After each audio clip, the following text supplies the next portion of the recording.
Hello my dear friends. आज हम लोग एक बहुत ही अच्छे एडियम्स की बात करने वाले हैं कि एडियम्स जो एग्जाम में भी पूछा गया है और बच्चे अक्सर कंफ्यूज हो जाते हैं कि सर ऐसे एडियम्स को हम लोग हिंदी कैसे समझेंगे। आज जिस एडियम्स की हम लोग बात करने वाले हैं वो एडियम्स जो है एक्लेस हिल है। एक्लेस हिल। बच्चे पूछते सर इसका हिंदी क्या होगा, अगर ये हिंदी ऐसा है तो भाई कैसे हुआ सर, हम लोग इडियम्स का हिंदी खुद से कैसे करेंगे। तो आपको समझना है कि देखो इडियम्स मुहावरा जो होता है ना वो कई चीजों पे आधारित होता है।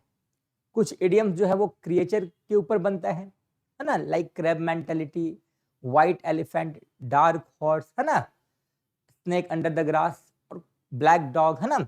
और कुछ इडियम्स जो है वो घटना पे बनता है ना, इंसिडेंट्स पे बनता है। तो ये एक्लेस हिल जो है ये एक घटना पे आधारित इडियम्स है। इसका हिंदी हम लोग समझेंगे। इसको समझने के लिए पहले हम लोग इसके इतिहास में जाएंगे, है ना। एक्लेस कौन था? एक बुक है द इलियाड, ये धार्मिक ग्रंथ है ग्रीक लोगों का। जैसे हम लोग का रामायण होता है ना, उसी तरह ग्रीक लोगों का धार्मिक ग्रंथ जो है वो इलियाड है। हर लोग का धार्मिक ग्रंथ होता है ना, क्रिश्चियन का बाइबल होता है ना, इस्लाम लोगों का कुरान होता है, हम लोग का रामायण है, महाभारत है। उसी तरह ग्रीक का भी धर्म ग्रंथ है इलियाड। इलियाड में हम लोग एक्लेस के कैरेक्टर को समझते हैं। एक्लेस कौन था? इसकी माँ का नाम थेटिस था और फादर का नाम पिलियस था। माँ थेटिस और फादर पिलियस। जहां तक माँ की बात है, वो माँ जो थी वो देवी थी, गॉडेज ऑफ सी, और पिता एक नॉर्मल आदमी थे, ठीक है, योद्धा थे ग्रीक के। और उन दोनों का शादी हो जाता है जिससे एक्लेस नामक पुत्र का जन्म होता है। अब निश्चित तौर पे थेटिस तो एक देवी थी। एक्सपेक्टेशन क्या था कि भाई मेरा जो बेटा होगा वो भी अमर होगा, लेकिन ये संभव था नहीं क्योंकि एक्लेस एक ह्यूमन का पुत्र था, पिलियस का पुत्र था। इसलिए थेटिस थोड़ा दुविधा में थी।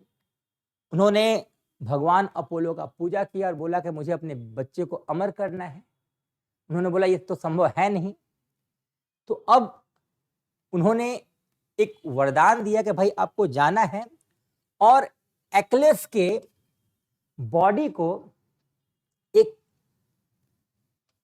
स्टाइक्स करके रिवर था, है ना, स्टाइक्स करके एक रिवर था, उस रिवर में आपको अपने बच्चे को डुबाना था। और उस बच्चे का जितना भी बॉडी उस पानी में भींगता वो देवता का हो जाएगा, अमर हो जाएगा। जो नहीं भीगेगा वो इंसान का होगा। तो थेटिस को लगा भाई ये तो अच्छा बात है, हम तो पूरा बच्चे को डुबा के ही निकाल लेंगे। तो उनसे गलती क्या हो गया कि उसने एक्लेस को एड़ी पकड़ के उसको डुबाया और पानी से निकाला।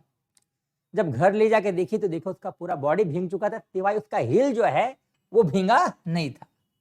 यानी उसका हील जो था वो कमजोर ही रह गया, वो अमर नहीं हुआ।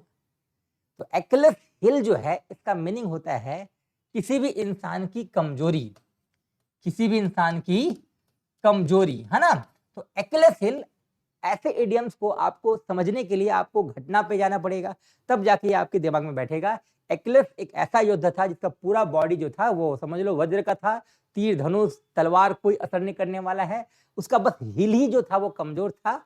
तो इसलिए एक्लेस हिल का मतलब होता है किसी भी इंसान की कमजोरी। अब इसका सेंटेंस बच्चे कैसे बनाएंगे, है ना। जैसे अगर मान लो कोई सेंटेंस बोल रहा है ना कोई बच्चा कि I want to lose my weight, I want to lose my weight, मैं अपना वेट को घटाना चाहता हूं, but ice cream is my Achilles heel, sweets are my Achilles heel. तो इस केस में हम लोग आप देख सकते हो एक्लेस हिल का मतलब क्या होता है, कमजोरी। मिठाइयां क्या उसकी कमजोरी है, आइसक्रीम क्या उसकी कमजोरी है। तो एक्लेस हिल का मतलब होता है किसी भी इंसान की कमजोरी, है ना। जैसे हर इंसान में कुछ ना कुछ वीकनेस होता है, तो उस वीकनेस को हम लोग क्या बोल सकते हैं, एक्लेस हिल। तो ये बहुत ही आसान सा एडियम्स था, लेकिन इसको समझने के लिए थोड़ा इतिहास में जाना पड़ा। उम्मीद है एक्लेस हिल का मतलब आपको समझ में आया होगा।